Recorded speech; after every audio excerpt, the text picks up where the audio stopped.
Rach. I was speaking with Graham and Graham. Do you know Graham and Graham? I know Graham Hall, but Graham and Marnie Graham. You got Graham Marnie, and he had an older bloke with him. Who was Graham? They're two Grahams. Yeah, Graham and Graham. And I got a book off them, what the Bible teaches. How are you going, love? Good, sorry, good. I'm just freezing sometimes. It's freezing, all right. It is cold. Now, just a question, open question, because I've been reading the book. It paints a picture that the world's got all these bad issues and, you know, you've got supposed to have all this stress and worry. But what if you haven't?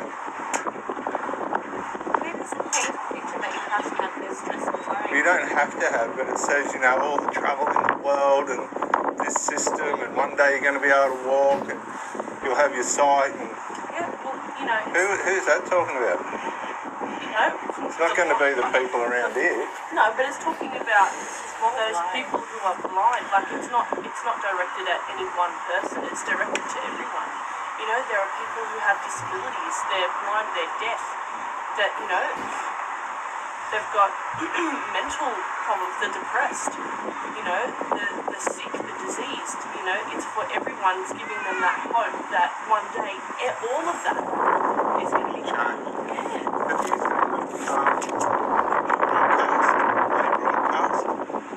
It's all about what you just said. It's all about anxiety, and one of the blokes that's on it, Brother Dodd, he comes from the Northern Territory. He had OCD and anxiety and stuff, and he used to lock the doors and check the windows, and he'd drive the family mad, and he was going to commit suicide. This on the thing you will see. And but it gets a bit weird because it makes out he was not a Jehovah, like he's in a Jehovah Witness family, and his mum's going to the meetings, but he's only 10 years old and he's not going, but he would have been going because he would have had to have gone with his mum. No mention of dad at all, so he mustn't have a dad. And then his mum used to iron his clothes and put them on the door when they go to the meeting, because he must have stayed at home, but he must have had a minder or something. And then one day while they were going to the meetings, him and the mother and the sister, he'd sit at home and started reading the Bible. And then one day he decided, because his mum used to leave his suit and that on a Sunday on his doorknob, he decided that he was going to go. And now he does all talks and all this. You'll see it on the broadcast. It's interesting. And then there's another lady before him. He comes on, who says she's got anxiety and it's like a monster running around inside of her. And what happened to her? I drove around the bend and the husband's worn out. And then they're sitting actually in the JW broadcasting thing, and the guy's interviewing her, and she says that you know, eventually she got through it because she pushed into Jehovah and all this stuff. But she still had. But the funny thing was, they still have struggles, but they're working through it. So it's all about anxiety. And it's, you know, I personally don't have. I've never had anxiety. I've never had depression or any OCD sort of things. So, you know, I can't, you know, equate with those ones. Yeah. But, you know, the Bible holds out the hope for everyone. Wherever they live here, a lot of people here study. So a lot of people, you know, whether they're, you know, in the rich areas, they're in the poorer areas, you know, drug addicts and things like that. Plenty of those here. Yeah, and you know what? They've all, you know, Jehovah looks at their hearts, and he can see who they are and if they're going to be receptive to his word. So he searches through people. Like, we can't see each other's hearts. We can't see our motives, you know. But Jehovah can see everything. He can see if we're doing things for the right reasons, or if we're doing something to get something out of it, you know, which is selfish motives. So, you know, he can help. You know, he's not necessarily going to take our trials away, our anxieties, the things that we have away, but he helps us to deal with them. Yeah, that's what they were saying. You've got to watch the broadcast. Yeah. I'm surprised. Neither Graham hadn't either. I've seen it about 3 times. Well, it's only the beginning of the month. Don't you get straight onto it when it comes out? Yeah, I mean, there's lots to do. There's lots to do, lots to watch. So, There's stacks of it. Yeah, we plan throughout the month. We plan our spiritual activities. So, Oh, yeah. What was I going to say? You just said then, okay, so what do you gain from coming out here? What do you gain from coming out here? Well, what do I gain? Yeah. Is it about gaining something? I don't know, I'm asking the question. I don't know. You just come out, to the community. What drives you to do that? Well, the love of neighbor. And Love of neighbour, yeah, the great commandment. One of the scriptures that is in Matthew, Jesus actually commanded us to go out and to preach the good news of the kingdom to everyone. So, this going from door to door, coming here, it's all exposure and a witness for the good news. Do you still do door to door? Absolutely. That's our main form of Really? witnessing. Yeah. Oh. Yeah. So, this is like a side. I thought this replaced all that. No, because that's the main, from house to house and from door to door. That's how Jesus asked us to do it. So I know they come around, but Marnie and Graham and all of them come down our street for the memorial. We still every week, every day there's groups. Out and about. Yep. You don't see them much anymore. You used to see them all the time. Yeah. It's still there. We try to get to places where people are. Like, it's really hard. Like Saturday, most families have got kids, so it's a spot day, and people are going for a walk. We're trying to be healthy and all that. So we try to capture people where people are. Yeah. But definitely the door-to-door ministry is still there. And I didn't know that. Yeah, we've got a ginormous territory. Yeah. Our congregation has a huge territory. We go all the way up to Summersby and That's it. all the way up to that rural area. We've got all of that. You have to be careful on some of those farms. Yeah, we're very we always make sure that there's a brother. Yeah. What else was I going to say? Because I'll let this go. Because I'm doing this book, Graham and Graham are going to sit with me here and there. Did you hear about the 2 Japanese ladies that got killed in Guatemala, Jehovah Witnesses? This is the latest one. North Guatemala, where the Mexican drug cartels are. They pumped them up in there, and there was a massacre of 27 people prior to this, and I don't know why they didn't get them out. But anyway, one's gotten stabbed to death and beaten to death, and the other one got stabbed but she lived. Pretty bad, eh? But they're killing people everywhere over there, And that's what you were reading about, the terrible situation that's going on in the world. They're the things that are happening. And we see hardly any of it. The news doesn't... No, we don't see it here, do we? No, and the news doesn't... they're more interested in, the new prince of England. The Harry and baby. Meghan's baby. Yeah. That's more interesting to them than, the horrible things that are happening in the world. But Jehovah's the one who sees all of that. And so, just as much as we want to have a new world where all of that is gone, he wants it too. He wants it more so than us. So, it just gives us hope that, one day, soon, this is going to be all different. Have you done the online study course yet? I'm up to lesson number 3. Yeah, it's not bad. It's well done. Yeah, it's well done. But you haven't done that. Are you going to do it? What online study course are you talking about? The jw.org. Haven't you done it, Bob? No. Which course are you talking about? The one right on the front page, the online study. We study that. It's a proper study. We study that in our meetings. It's good. Yeah. Oh, yeah. So you you just don't won't have do to. it. It's the same book that you're studying with Graham and Marnie. It's that same book. Is that what with the online study? It comes from that, I think. Yeah. So Does it? Yeah, all of it is derived from that little book. Oh, is it? Everything is derived from the Bible. Yeah. But the online study course is out of what the Bible teaches. Yeah. Is it? Some of the things, pulled yes. from that. So basically, we would have already studied those All things, that. and so it's and study's an ongoing thing. So you revisit. We read the Bible weekly, daily, and with our meetings we have a schedule, and it just keeps going. So whether we get to Revelation, we don't stop. We start at Genesis again, and we keep going. So there's always something new to learn. Yeah, right. Yeah. I'm up to I finished lesson 3 last night, so I'm going on to number 4.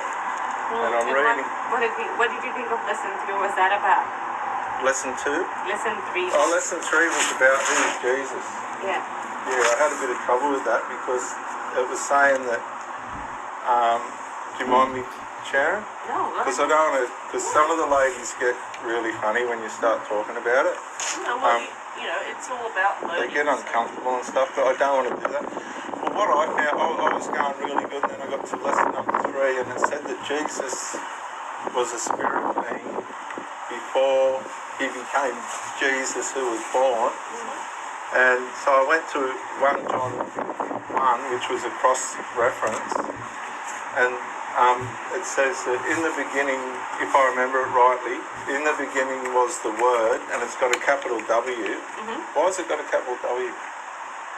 Because the word in that, if you read the context of the whole chapter, the word is referring to is Jesus. But why has it got a capital W for Jesus? So it's not like a word play. Because that's a linguistic rule. If you've got a capital W for something, it's got a divine application. Yeah, and so that's where I struggle. Yeah, so Jesus is of divine application. When you look at it, he is not God. Because when you look at it, it says it was a God, but that G is not capital. No, and that's where little G. That's where it conflicted, but that's where, because you can't, what I struggled with, because I looked up linguistic rules, because there's linguistic rules when you go to court and stuff. Yeah. They shouldn't have had the capital W for the word. It should have just been a little w, not a capital W. Well, why did they do that? Right? Because I'm not sure myself.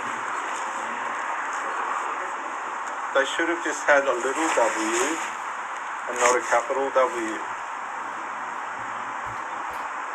Because then it goes on and says the capital W word became flesh. But you know what? Remember the original writings of the Bible was in Greek. So we have to put that connotation correctly when we translate it. So that it's translated correctly. Because if you translate it incorrectly, it changes the whole meaning of that Bible verse. and if you look, it says in. Can I come over? Yeah. I don't want to get in this page break. No, that's all good. It's good to read. What do you got? It says. See there? Yeah. But if you look at God, that's with a capital G, and it says, and the word was a God, a little g. And then 2 says, this one was in the beginning with God. So how people confuse that Jesus is God by this, it doesn't make sense. Because you can't just take one scripture out and go, yep, that says Jesus was God. You've got to read the entire But that doesn't context. say Jesus was God. No, but a lot of people have reworded that. And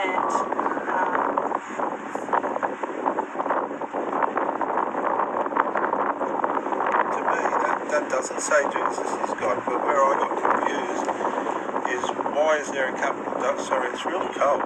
Why is there a capital W? And then, well, why would they do that? Probably because of what? Sorry, what was your name in love? Jan. Janet.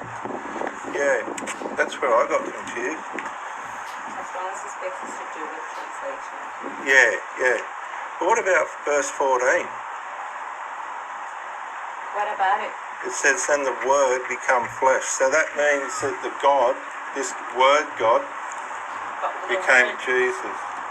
But that Yeah. word God that you're talking about? Yeah. It's not a God. So It's not a God. It's not a God, the God that we're talking about. So Yeah. the gods here, when you look at verse 1, it's Rachel's trying to show you. Yeah. The a God was a small G.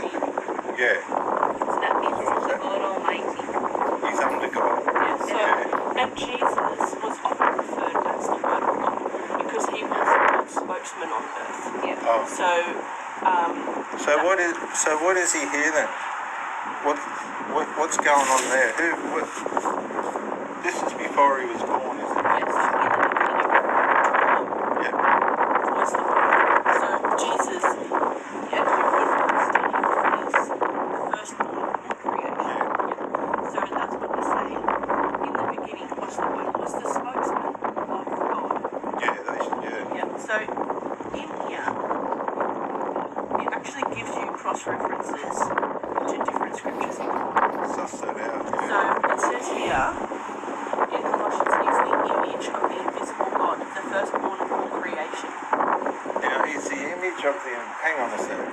So he was made like we are. So Okay? when it says he's made in the image, he's Yeah, what's got, that mean? well, he's like God. He's a spirit body, but also his personality.